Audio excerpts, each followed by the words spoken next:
Welcome back to the swamp, my friends, and welcome if you're new. Today I'm going to be sharing some creepy and downright strange horror stories from the deep woods. As always, if you have a story that you would like to share in a future episode, be sure to submit your story at swampdweller.net or the email you can find in the description down below. I would love to share your story with everyone here in the swamp. It's stories like yours that help keep this show going on a daily basis. Now, without further ado, let's jump right into these creepy and allegedly true deep woods horror stories that'll freak you out tonight.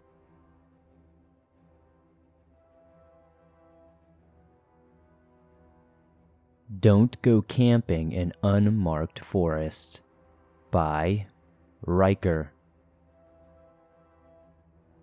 I keep an open mind, and don't say that weird things exist with certainty, like Skinwalkers, Bigfoot, etc. But I do believe that it's possible. But I have to see it to believe it, if you understand my drift. But now, after this experience that I've recently had, I think in an entire different way. But in Winnipeg, Manitoba, it was a relatively dull day. Nothing exciting was going on here. It could be an excellent area to visit, but I also think it's very boring. I live alone and can do whatever I want. So, ironically, I'm a wilderness person who doesn't do much work around the city. I usually find nice areas near the city, and I did the same this time. It was near southeastern Manitoba. This beautiful area is miles upon miles of dense forest. It took me much longer than I thought it would to get across and into the actual trails itself, but once I did, I immediately went off trail because I'm more of an off-grid type of guy. Not long after I went off the trail, I noticed a small house. But it was weird because it was completely alone out here. When I got closer, I realized nobody was out there. Nobody at all. I was initially unsettled because I thought I would see someone, but I didn't care after some time gone by. As I got used to the weird feeling all around me, I planned to set up my two-person tent up in the clearing. It was a big clearing, so I wanted to set up relatively close to the woods. I wanted it to borderline the woods, so that's exactly what I did. I took about 20 to 30 minutes to set up everything the way I wanted it to, and then it took about 10 minutes to get some sticks for a fire. I wanted to get it going because it would be dark soon, so I also grabbed a flashlight and ensured it had fresh batteries. I walked through the tree line, jabbing myself with many thorns and branches due to the lack of sight despite having a flashlight. I eventually made it into another clearing. This one was tiny, but it had what I was looking for, sticks and branches everywhere. I broke them into smaller pieces, sizable enough for me to carry back to the site without carrying too much. It was getting pretty dark now, and the moon was coming out. Where I typically live, there's a lot of light pollution, so you don't get to see the stars all that much. But out here, they were everywhere. It was amazing. After leaving that area and entering back into my area, my brain presented something to me. When I had left, crickets and birds were rustling in the bushes and making all sorts of noise. But when I re-entered, there was nothing. No noise, nothing at all. It was like everything had just absolutely left or went mute. Now, like I said, I'm in the remote wilderness. I've done this quite a few times, but this was one thing that I just quite didn't know how to tackle. I've never been in a situation where everything just went mute, even the wind. That's when I felt like something was standing not far from me. I don't know if it was some sort of intuition, but I just felt it. I looked at the forest floor, and I looked up, and felt that I was about to meet eyes with something. They weren't green, red, or any exaggerated color. They were just white, beady, and very round. They were almost glowing, staring endlessly ahead at me. I could see the shadows of its legs, and I knew it was on all fours and somewhere around my height. I'm 6'2", so I was absolutely incensed at this point. How was a four-legged animal so dang tall? I was convinced that something else was happening here. Some sort of prank, maybe. But all those thoughts and speculations quickly kicked themselves out of my head when I heard a popping noise. You know that noise your ankles or knees will make when you stand up after sitting down for so long? It was like that, but times 5. This happened not only once, but twice, because that's when it stood up. I had instantly dropped the light. I was absolutely so scared I started running for my life, going as fast as I could in any direction that was not the direction this thing was in. I hurried to find my flashlight, and when I did, I quickly shone it forward. I was extremely hesitant because I was scared of what I would see. All I saw were the white eyes lean into the light, getting closer and closer to it.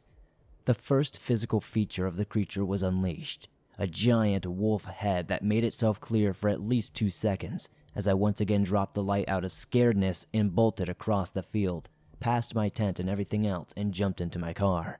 I heard the sound of footsteps so loud and heavy behind me that I felt like the earth was going to open up and split open at any moment. I made it to the gravel path. As I made it to my car, I practically threw myself into it. I stopped for only a second to realize that this could not be happening. There is no way I just saw what I did. But then I quickly saw out of the corner of my eye, standing in the woodline, those glowing white eyes in the deep dark woods. I drove away, never looking back, and I don't think I'll ever go camping there again.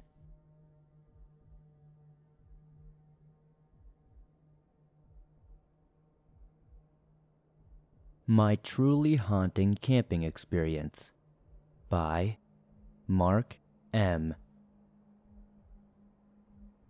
I am currently 24 years old, and this story took place many years ago. I don't quite remember my exact age, but I was probably in my late teens. I was camping with all guys from my family, 3 brother-in-laws, 3 brothers, my dad, and myself. The camp was at Badger Lake near Mount Hood in Oregon. A small creek ran out of the artificial lake full of brook trout. I was fishing for them at the time and doing rather well. So about a mile down the stream, I decided to head back up to camp. Now this forest had a lot of animals around, lots of small and big game, but nothing necessarily too dangerous. I've always seen mountain lion prints here and there, especially in the mud by the lake when the water was low, and knew to keep my eye out for predators. But at the time, I only had a small 4-inch knife on hand.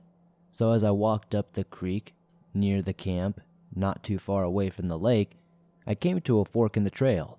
One side, of course, going right up to the steep hills, and the left going over near to the camp and by the lake. Between the tracks, about 6 feet from one another, was a thick brush of berry bushes and young pine trees about 5 to 8 feet tall. As I was walking down the trail, I heard heavy, raspy breathing that was unmistakably from a bear. The moment I heard them, I froze instantly, thinking that if I made a noise, there was a chance that I might scare the bear off or scare him into charging through the brush directly towards me. I pulled out my 4-inch razor-sharp blade, thinking I may have a chance of cutting the bear's stomach open so that after he mauls me, he'll at least die or something. Then I heard the bear grunt, noticed my presence, and there was an absolute silence. I stood there, knife in hand, heart racing, and praying that the bear would leave me for an easily 15-minute time span. Eventually, I felt safe enough to walk back to the camp quietly. I arrived at the camp, told everybody what had happened, and to this day I don't set foot into the woods without a firearm, and I try not to go alone. You never know who or what you'll run into the woods, and it's best to keep some sort of self-defense on you, even if it's just a knife.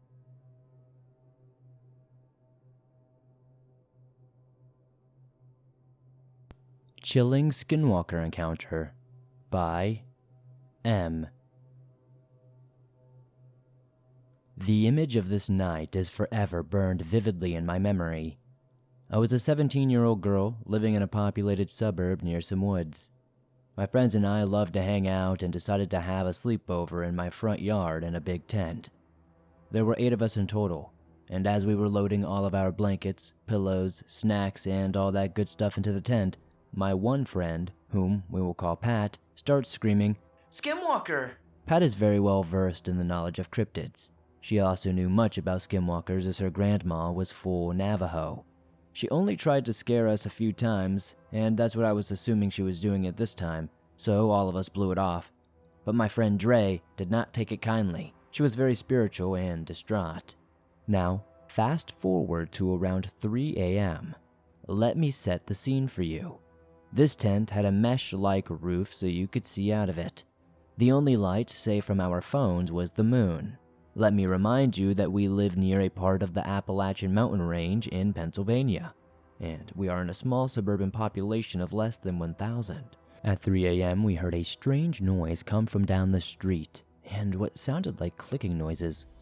We ignored it, thinking it was probably some sort of deer or some sort of animal, or maybe just somebody messing with us. We did hear a lot of weird things out in the woods, and it was usual for deer to roam around the street at night. We did start noticing the clacking noises of feet, or hooves I should say, growing closer and closer. Then, all of a sudden, we heard a blood-chilling screech. At this point, we were all terrified. We prayed it was one of the local high rednecks messing with us. It wasn't, unfortunately. The noises that we were hearing before began to get louder, and they sounded more aggressive this time. We could tell that something was running at us because we could start hearing clacking noises, which would be hooves against the street coming towards us at an incredible rate. The creature had a foul smell. It smelled like rotting carcasses and crap. Through the mesh roof we could see it. Finally, it looked over. It had huge antlers. It was easily 10 feet off the ground, with animal guts decorating its antlers. Then, its face was vomit-inducing. It had what looked like a moose or a deer head, maybe a mix of both, but it was oddly wrong. Everything was just dislocated. The jaw was just hanging on by a hinge. The creature looked like it might have even been decaying. Its mouth was hanging open super wide, easily like a foot wide, unnaturally. It was lined with teeth that were incredibly sharp that could cut anything. The eyes were deep blood red, and they seemed soulless. We tried not to scream as it was staring at us as to not put ourselves in further danger. Pat started whispering a Navajo prayer, and when she finished, she said something that I could not understand. And then the creature continued to stare at us intently. It began to circle us for what felt like 30 minutes. It was snarling and snapping at the tent, but it seemed like it couldn't come any closer, almost like there was an invisible force field around us. Finally, my mom came outside with the dog to take him for a walk. My dog is a Rottweiler and a strong one too. The minute my mom saw this creature, she dropped the leash and ran inside to get the gun. But before she was back out, my dog had scared this thing off. She was a good girl and tough to the bone. My friends were sitting in shock, some crying, some not. When my mom returned, she checked on us and brought us all inside for the night. Not any of us slept a wink that night. Every noise made us jump. I'm now 22 years old, and I still have nightmares of that beast. The image of it is forever burned in my head. Thank you for sharing my story.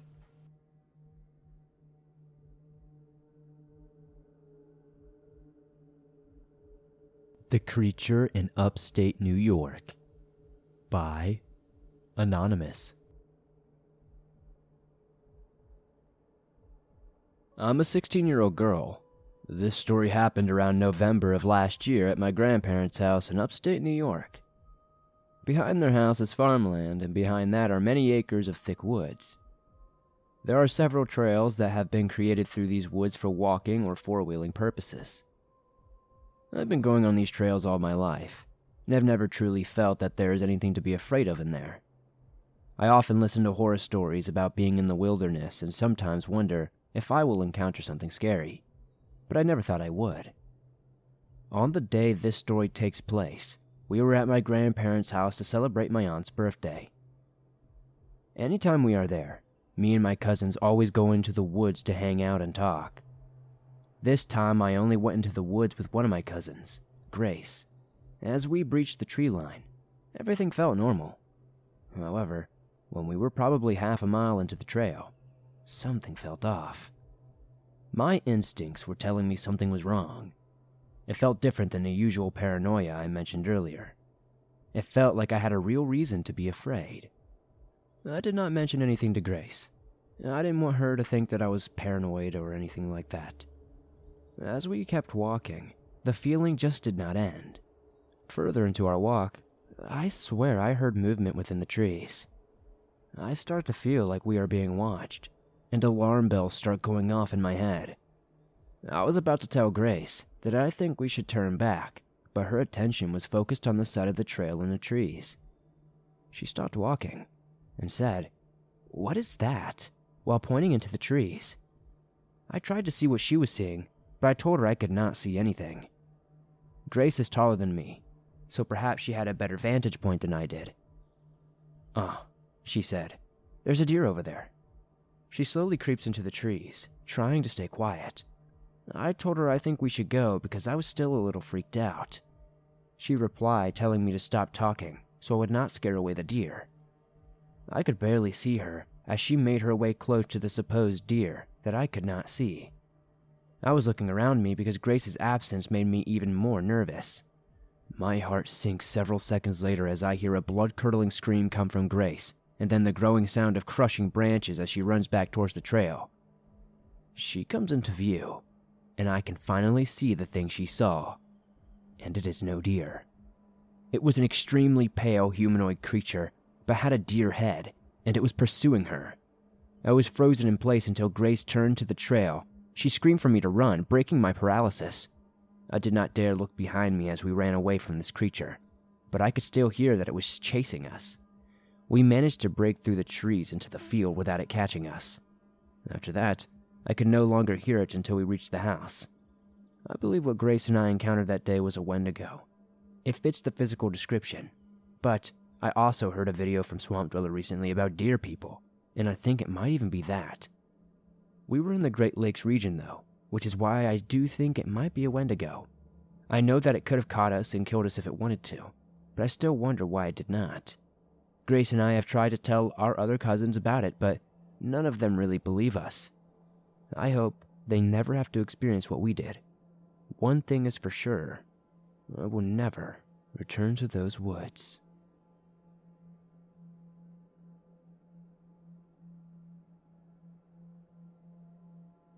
Scary Things Lurk in the Smokies by Anonymous. I do not remember exactly how old I was at the time, maybe 14 or 15 years old. I had this crazy guy that lived on my street. Everyone called him Crazy Mike. He really was as crazy as you'd imagine, but more on him in a minute. I had this one friend that was a little wild. Let us call him Charlie. He was kind of the adventurous friend that got me to do some crazy stuff. We went through a phase for about 2 or 3 months where we would hang out a lot, and it was honestly a lot of fun. One of the things we would do is explore the nearby woods. There was a lot of wildlife, and anyone can go out there and explore as far as they wanted. We lived on a rather tall mountain, and we would hike up the mountain when we had enough time for the day. We would hike back down and normally get back before dark. We normally took the regular roads back down because it was just a little bit easier to get home that way.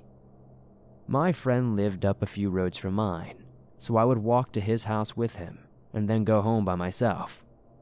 I remember this one day, we had gone hiking through the creek. Bear in mind, it was freezing outside at the time, typical winter mountain. There was snow on the ground and a lot of water was frozen. At one point, we had the bright idea of walking on the ice. As you might imagine, we fell into the water. It was not very deep or anything, not even enough to go above our chest, but we were dripping with water, and it was about 5 degrees outside, and there was snow on the ground. But being the crazy kids we were, it just did not stop us.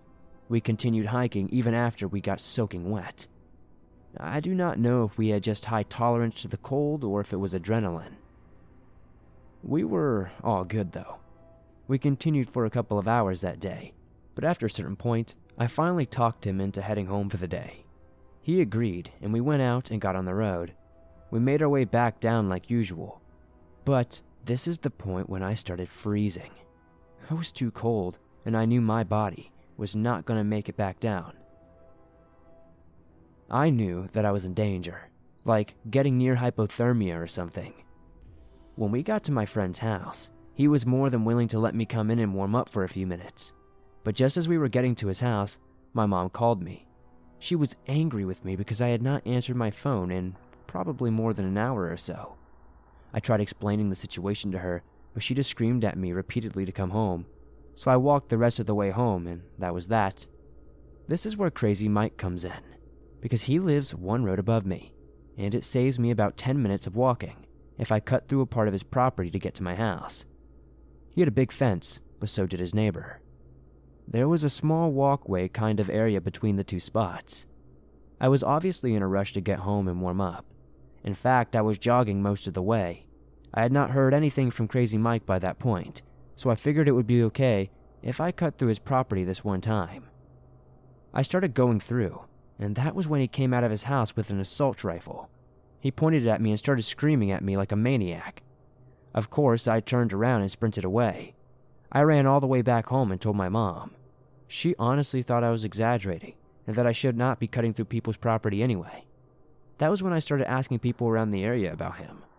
I heard some stories about Crazy Mike and some of the things that he would do. I heard that he was a conspiracy theorist, a drug dealer, a criminal, a felon, and a bunch of other stuff. If I had to sum it up all in one single phrase, a bad guy. Whoever I asked never had anything good to say about him, and the part that freaked me out was that I still had to pass Crazy Mike's house on my way home every single day. I did not have to cut through his property, but I did still have to walk in front of his house on the road to get to mine, and that made me uncomfortable, because now I was constantly worried that I was going to get shot or something. I still would go hiking with Charlie, and all that up and through the mountains. But there was no incident for a while, so I thought that was going to be the end of it. However, I noticed something else. He had video cameras on the outside of his property, looking out onto the road. I had never noticed them before, but now that I was aware of his insanity, I paid a little bit more attention.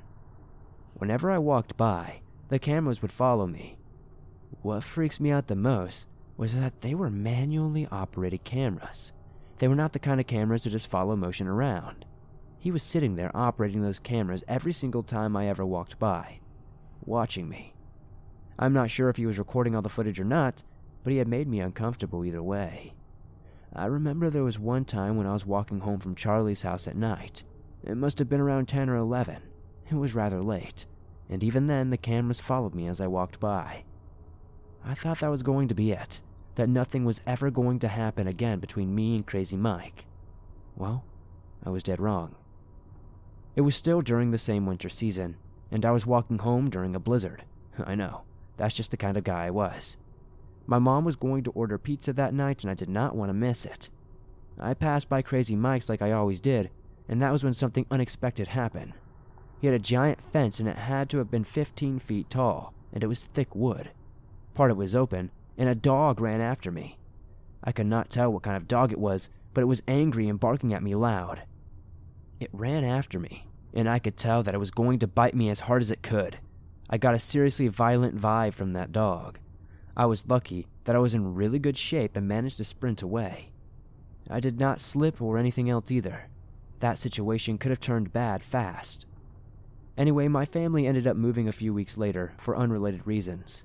My mom got a new job in a different state, so that was the end of my experience with Crazy Mike.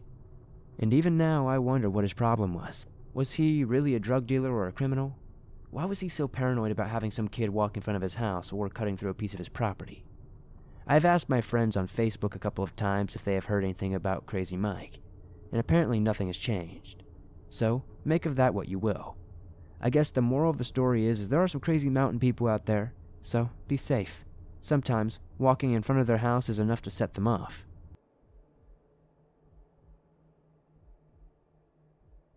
I'll Never Revisit the Smoky Mountains by Bryan. So I am not entirely sure if this will make it to the show, but this is an experience that happened to my husband and I while we were exploring the Great Smoky Mountains. More so the Blue Ridge Parkway on the North Carolina side. We are both super into missing 411 and like to creep each other out with stories of skinwalkers. Anyway, we are driving along the Blue Ridge Parkway, stopping at the many different overlooks, and overall, it was gorgeous. We went back just a week ago, early November, and the weather was perfect. We had seen a few side roads, some named and some unnamed. I'm not 100% sure what possessed us to go off-road. We decided to take one of these unnamed roads.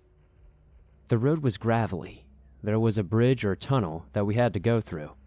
It was covered in graffiti, so we thought, oh, okay, people come through here, there's graffiti, so clearly we're not the only people who have been down here, and we continued.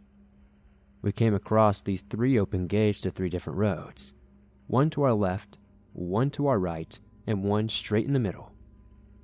The one to the left had a gate that swung outward, as if it were exit, and the other 2 swung inward, like an entrance. So we chose the middle road and continued again. We started on down this road, and suddenly the gravel turned to dirt, and the road went from a decent size to a very slim 1-lane road. If you have ever been in the mountains, you know that the roads can be nerve-wracking. Sharp curves, one side of the car facing the mountain, and the other side clearly showing you a massive drop off the side of said mountain. Imagine all of that on this tiny road. If someone were coming up the road, I would have to back up. There was nowhere to turn. We went down this mountain for a good 20 minutes before we saw, on this dirt road, no bug sounds, no birds, absolutely nothing. There was a small turnoff. I decided to go down it thinking the road connected and took us back up. It probably did, but there was a stream going right over the part where the road was supposed to connect. There was a red truck on the other side of the stream. 2 guys watching us. They crossed over the stream and went past us, looking at us and nodding. I got a glimpse of one of the guys, and something about him felt off. I cannot explain it, but I got a nervous feeling deep in the pit of my stomach. Now, I do not have an off-road car. I have a Tiguan, a mini SUV. I do not even have 4-wheel drive. None of this was a smart idea, I know. I decided I should not go over the stream in case my tires got stuck, and we did not have any cell phone service, so we would not be able to call for help if the car did get stuck, so we decided to turn around. I am a master at 3-point turns. This day, however, my husband had a feeling he should get out and help me turn around. I kept having this nervous feeling and did not want him to get out of the car, but he insisted, and so he did. He helped me turn around with ease and got back in the car, and we went back up the little side road, deciding whether to go back up the mountain to where we came in or keep going down. It was then that he told me he saw something in the stream as we drove down it, and that is why he wanted to get out and see what it was. It was a piece of metal, like sheet metal, like part of a broken guardrail, and it was sticking out of the ground like it was intentionally put there. There were no guardrails anywhere near us. There was no reason for there to be a chunk of metal stuck in the ground. We were surrounded by trees and nature, not a single metal structure anywhere near us that could explain why this was there. He said after that he got an uneasy feeling. He didn't tell me any of this until we were back in our cabin, safe and sound. But for some dumb reason, we continued to keep going down this stupid mountain. We continued down the road for a little bit longer, thinking we were going to reach a bottom point and go back up the mountain and come out through the other gate. No, we reached a house. A single white house. Not abandoned, just sitting there, hidden behind a bunch of trees, and at the near base of this mountain. I looked at my husband, who looked at me, who looked back at this house, and we said, no, we gotta get out of here. We looked at the road ahead of us, and it continued to go down. Like, how much further down can you go from the base of this mountain? I have no idea, because when I saw that steep decline, where the road continued to go further and further down, I noped out. I turned the car around and we started driving back up this mountain. I want to mention that the further we drove this road, the quieter and darker it kept getting. It was 3 p.m. on a super sunny day, and the forest we were surrounded by on this mountainside was not very dense. I could look up and see blue sky clearly, but around us was this feeling of eerie and darkness. It was not a good feeling. Even as we turned and made our way up the mountain again, my husband was worried about other cars coming down, but I looked at the road and noticed our tire tracks were the only ones on this road. I got this immense feeling of being watched. I kept looking in my rear view, thinking I was going to see someone or something, maybe even that red truck from earlier coming up at us, but there was nothing, and I could not shake the feeling that something was watching us and was not happy that we were around. It was not until we were back at the top of the mountain where the road began we had heard birds again, heard the chirp of insects, and everything lightened back up. The air felt less thick, But our anxiety, that stayed heavy for a couple of days after this. After this happened, we went to our cabin and looked up similar stories. We looked up a map of the area and tried to see if there were any missing people or any weird things that have gone around. Tons of people have gone missing in that area, and we felt so stupid for being so careless. Thankfully, we are safe now, and just thinking about this sends shivers down my spine. Because what if we had kept going? What if I ran over that metal thing and busted my tires? What if the red truck came chasing after us? For anyone interested, or can find more information on what we experienced, we were in between Jenkins Ridge Overlook and Big Witch Gap on the Blue Ridge Parkway. Thanks for listening to these creepy and allegedly true horror stories from the deep woods.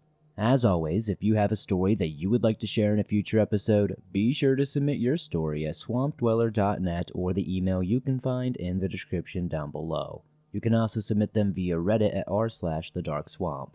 If you enjoyed these stories, be sure to punch that like button so it feels it. It helps me out a ton. The more likes this video gets, the more YouTube promotes it in the algorithm, and that helps fresh new eyes see this video. If you're new to the swamp, why not join us?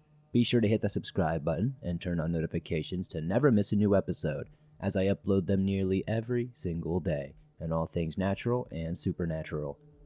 If you're on the go and don't have YouTube Premium, but still want to download and listen to your favorite Swamp Dweller scary stories no matter where you are, you can download them absolutely free from Spotify, Apple Podcast, Google Podcast, and pretty much everywhere else you find your favorite podcast online. If you made it all the way to the end, I'd love to know in the comments down below what story was your favorite tonight. If you made it to the end, also be sure to slip in that code word, Slithering Hockey Puck, to confuse anybody who didn't make it to the end, and I love to see all your funny comments. The funniest one will get pinned at the top. Thank you guys so much for supporting the swamp the way you do. I couldn't do this on a daily basis without you all. I'll be sure to update you guys soon with a lot of cool things that are going on behind the scenes here in the swamp. Don't forget to join me on Instagram, Facebook, and Twitter, and I'll see you all soon with another creepy episode.